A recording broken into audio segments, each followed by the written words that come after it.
So, welcome to I Support Your Business show with your host and host Mithil, a pod made exclusively to share the journey of our fellow community members of I Support Your Business Indo Canadian community to the world. The main aim of our community is to practice the power of giving, facilitate collaborations and partnership, and help connect people on a global platform.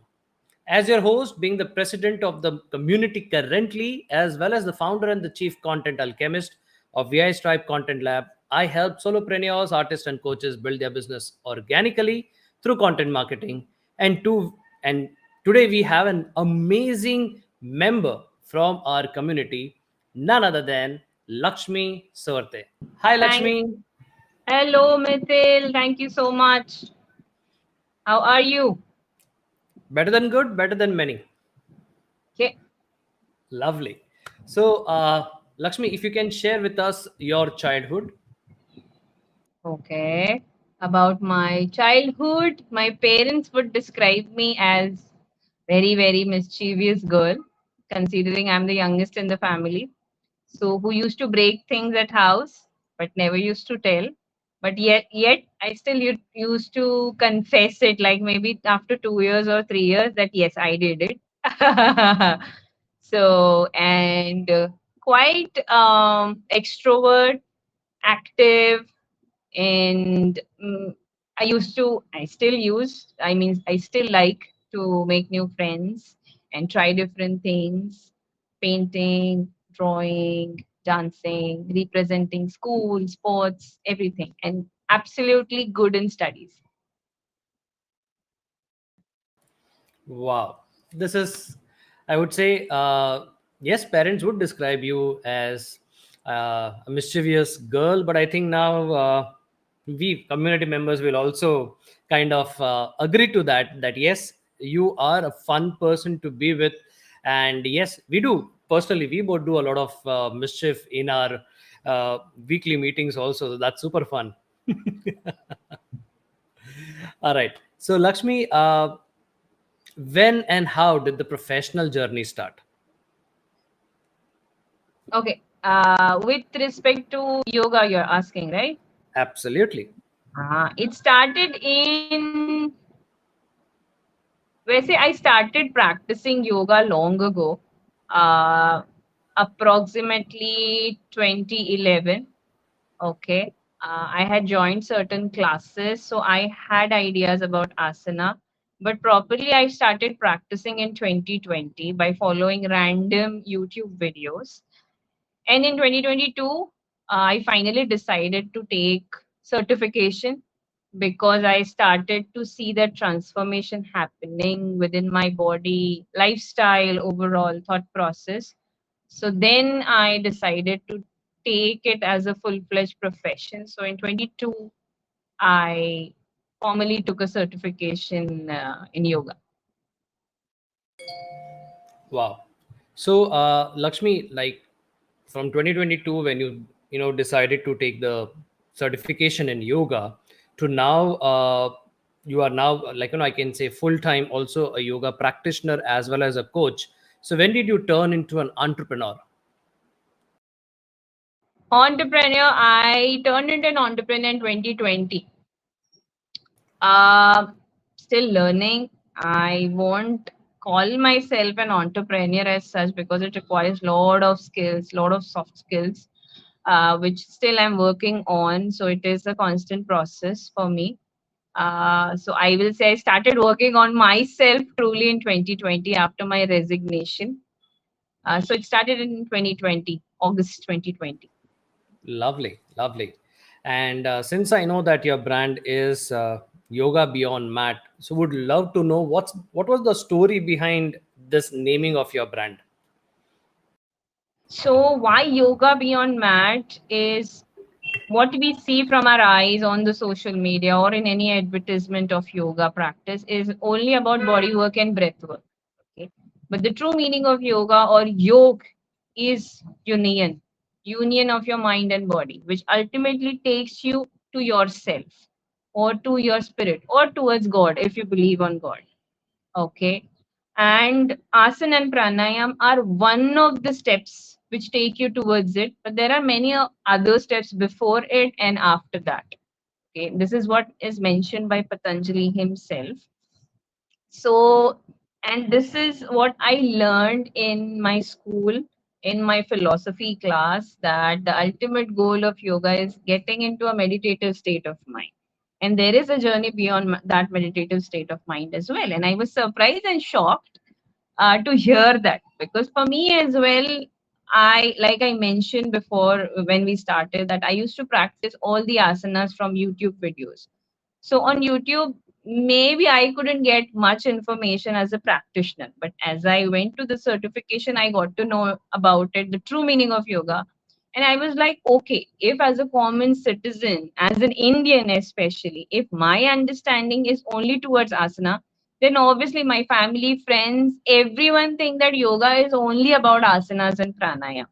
So then I started, let me, the way I got the knowledge about it, let me also start educating people that it is beyond mat, and that's why I decided to name it as yoga beyond mat. Wonderful. This is I would say very unique. And till today, I was also thinking yoga is all about asanas. But then, thank you, Lakshmi, for bringing it into a spotlight that it is yoga, and basically you're taking yourself into the state of uh, the mind being absolutely meditative through physical forms, and eventually going into the mind and much more inner rather than going outer. Lovely. So, can you share what were the initial days of handling your business, that is, as a yoga practitioner? Can you elaborate this question more, like initial days of handling? Okay.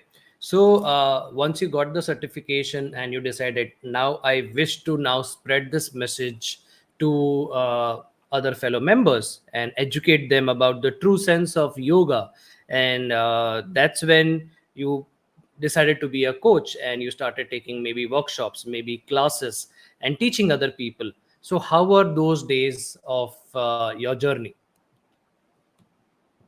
Okay, so I will say I just went for it, uh, because after the certification, I took only 4 days of time to think and execute my plan.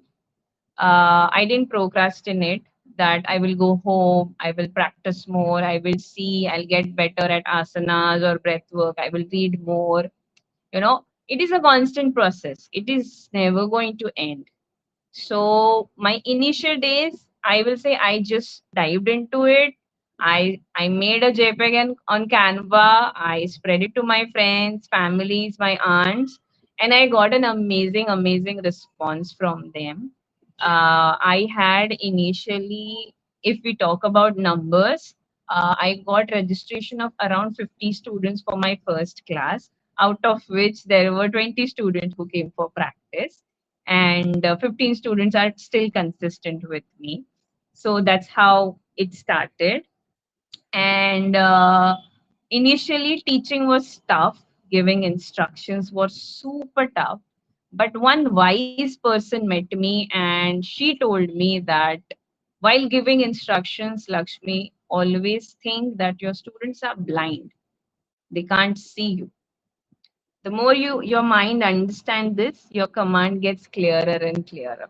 So that's how I started teaching online, and my command started to get better and better and giving micro instructions.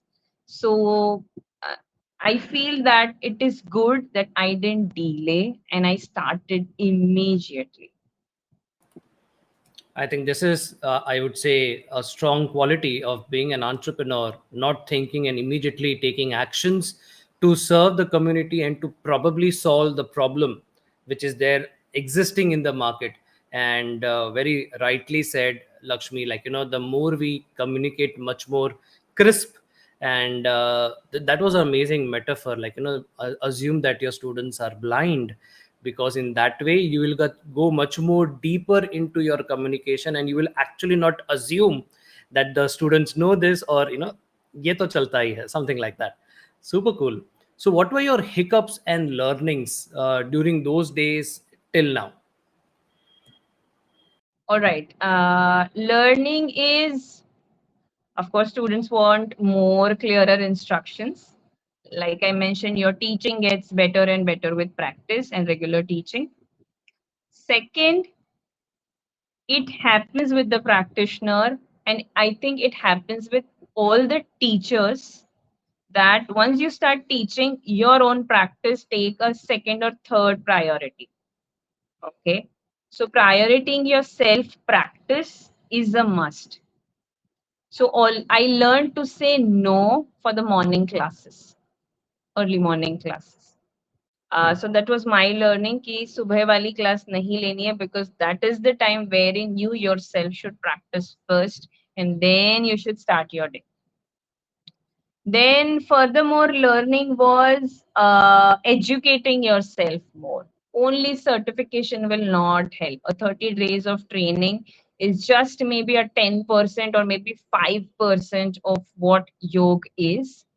You have to buy books and constantly read, ask questions to your teachers, and keep experimenting those things on yourself first, because then you understand what is happening with your breath or a muscle or a bone or a joint, or what, how it is impacting your mind, how you think during that time, and then you can practice it with your students. And most important thing, designing your batches. Uh, initially I was taking 2 batches. Gradually I started to get more inquiries and requests for different times, and there was a time I was really exhausting myself, like taking 5 6 batches a day. So that was quite a point of burnout. So never push yourself too much, because then it's, then you start not to identify your limitations, then you lose your stability of your mind. So I learned that not to push too much. Yeah, these are my initial learnings, and I'm slowly able to identify my limitations and find my stability there. Wow. Thank you so much, Lakshmi, for going much more deeper into that, sharing your hiccups as well as your learnings. And few of the learnings I think truly are, I would say, noteworthy, because many of the entrepreneurs, when they definitely get into certification or anything else, they tend to stop practicing that and they just focus on business. But you went, like, you clearly stated that we should be a lifelong learner, a student, and that's how the more we'll learn, the more we'll evolve. So thank you, Lakshmi, for sharing that. But if I have to ask you, Lakshmi, what are the 5 things that you feel an entrepreneur in general must have? Okay, an entrepreneur. Okay. uh 5 skills. Okay. First, start approaching your friends and families. Okay. That is your first trusted circle. They have raised you, they know your real personality, and check whether they trust you. Your best friends, your college mates, your maybe office bestie, maybe or may not be your parents, your siblings, your cousins. Share your ideas with them if it is helping them to solve any kind of a problem. That is your first circle you have to approach, and make them buy your services at whatever cost, at discounts. That is your thing, but your first circle needs to trust you a lot. Second thing, uh time management or commitment, or at least communication on that part, that you will be on time, you will not be on time, or you will be delayed, whatever it is. Being punctual, yes, you should be punctual, but sometimes it's not possible to follow the timeline. But communicating that is really important, taking that ownership. Third, which I practice thoroughly, is avoiding direct marketing or push marketing. That buy my services, or in conversation just sleeping it in that I also teach yoga and I feel that you should join me, etc. So it becomes quite annoying. People should be more curious to know about your work. So give that thing a backseat. Uh, Focus on, fourth thing I will say, focus on building better friendships, better relations, because that will take you very long way. And within your profession also, and outside of your profession as well, start making more friends. And friend will be a very deep term, but at least start making colleagues and show them all shades of your nature, and let them like you. Let them like you, or maybe not like you. Have those difficult conversations with them, and that will really evolve your personality and evolve you as an entrepreneur for sure. Because constructive feedbacks are required to go further as an entrepreneur.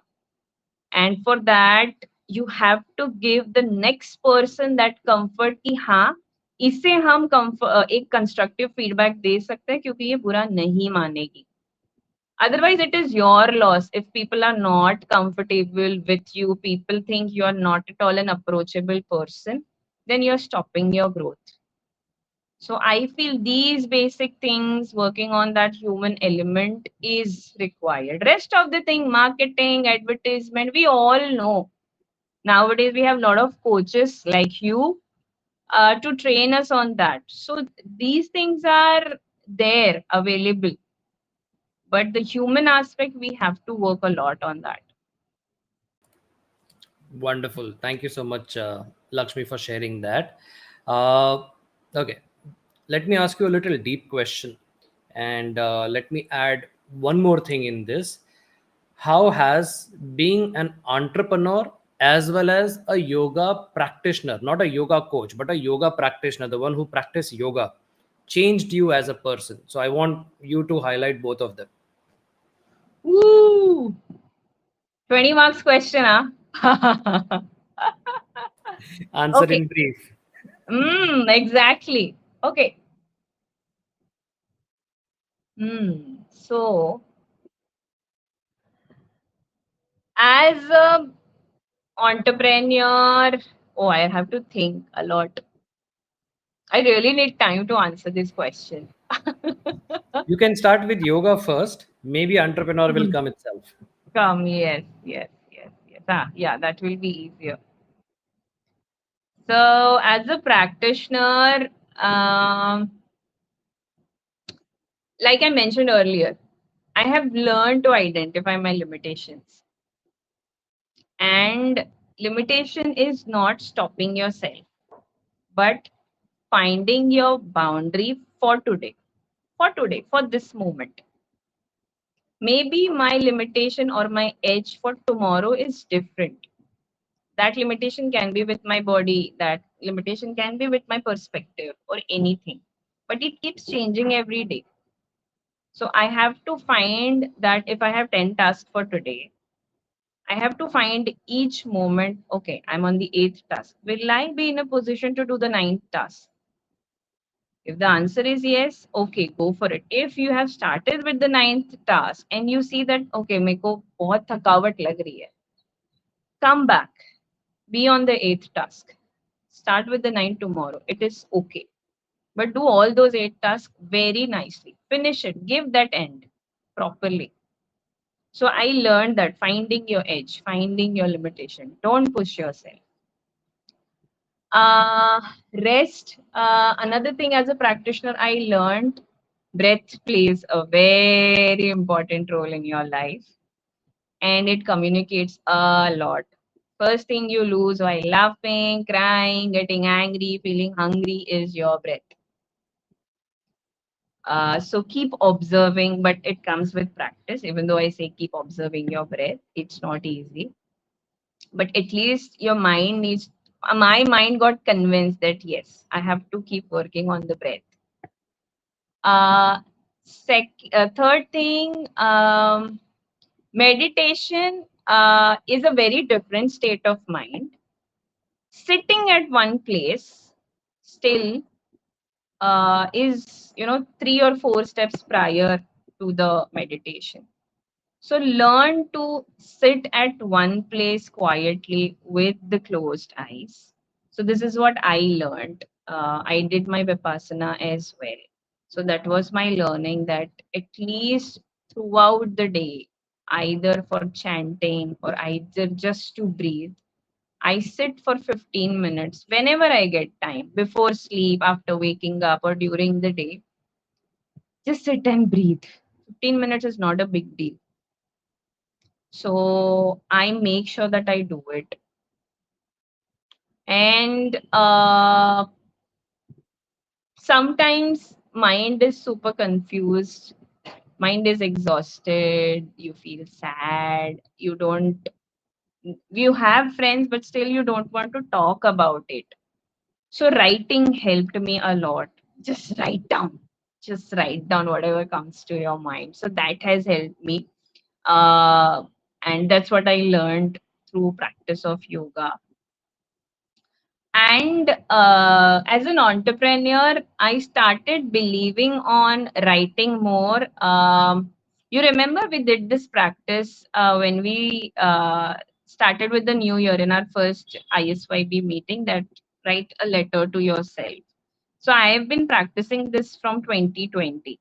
And randomly this year, I found a drawing book of mine which I had purchased in 2020, and I had written certain things very deeply, that I want to achieve this certifications, everything. Okay, and I had put number of, I mean, the year in front of it, and somehow I lost that book somewhere in the house. Okay, and when I was cleaning the cupboard this year, I found that book and I was just flipping the pages and I found that list. And I was surprised to see that I had achieved things. So whatever you write, it gets saved somewhere in your subconscious mind. In yogic language, we call it sankalpa. You train your subconscious, your inner self, your intellect, I will say, not even some subconscious, your intellect, which is more deeper.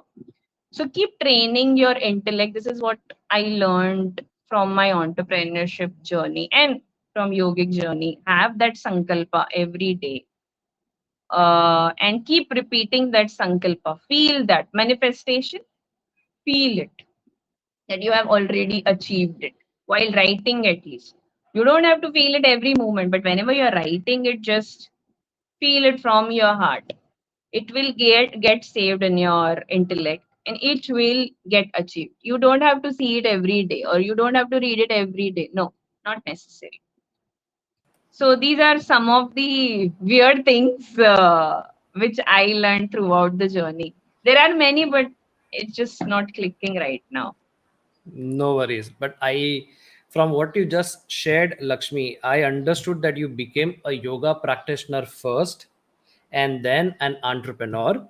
So that's why when you first attempted to say anything and everything about entrepreneurship, you were stuck because you are a yoga practitioner first and then an entrepreneur. So kudos for that, Lakshmi. So, if I Thank have to you. ask you, and I know that you're most welcome, and if I have to ask you, Lakshmi, since I know that you don't treat this as a business, but you treat this as a service, but still I have to ask, if uh, if I have to ask you, is there a success portion to establish a business, any kind of business? Do you really feel that Success what? portion is like magic? Oh, magic. I don't know. I really don't know. I think that that's the honest answer that we can get, because this is truly, I would say, based on our own experiences, we can share that. But mostly the answers that we have heard on this podcast are no, because there is no shortcut for establishing a business. Of course, there are steps, there is a blueprint, there is a roadmap, but there is no success portion. Like, you drink it and you immediately become uh, a successful entrepreneur. Because if it was possible, it was there existing, I think everyone would be drinking instead of water. Exactly. And maybe everyone's journey is so unique, circumstances are so unique. So we cannot have a template for everyone, like same template. No. True, true. So Lakshmi, before we end this particular episode, what is the message that you would like to give to our community members as well as to the listeners of this podcast? Okay. Community members and all humans, that yoga is a lifestyle. So whatever is your way, okay. From today, start observing your body, your breath, and take that initiative of working towards your body. Not necessary that you practice asanas, but keep working on your body. It is very, very, very important. And I feel people who do not take care of their health, okay, this is blunt, but they are absolutely selfish, because once you get a diabetes or you get a knee injury, it is not only you who is getting affected. First person to get affected either is your mother or your partner, and then the entire family is behind you taking care of you. So don't be selfish. Take care of your body, take care of your mental health, take care of your business as well. Don't pass on that responsibility on anyone. So I this is my message, that stop being selfish and take care of your health, be fit, and take care of your spine muscles especially. Wow, this is really good, Lakshmi. And I think you spoke as a yoga coach. Take care of yourself. Don't be selfish. So yes, thank you so much, Lakshmi. And I'm sure this podcast will definitely help a lot of people.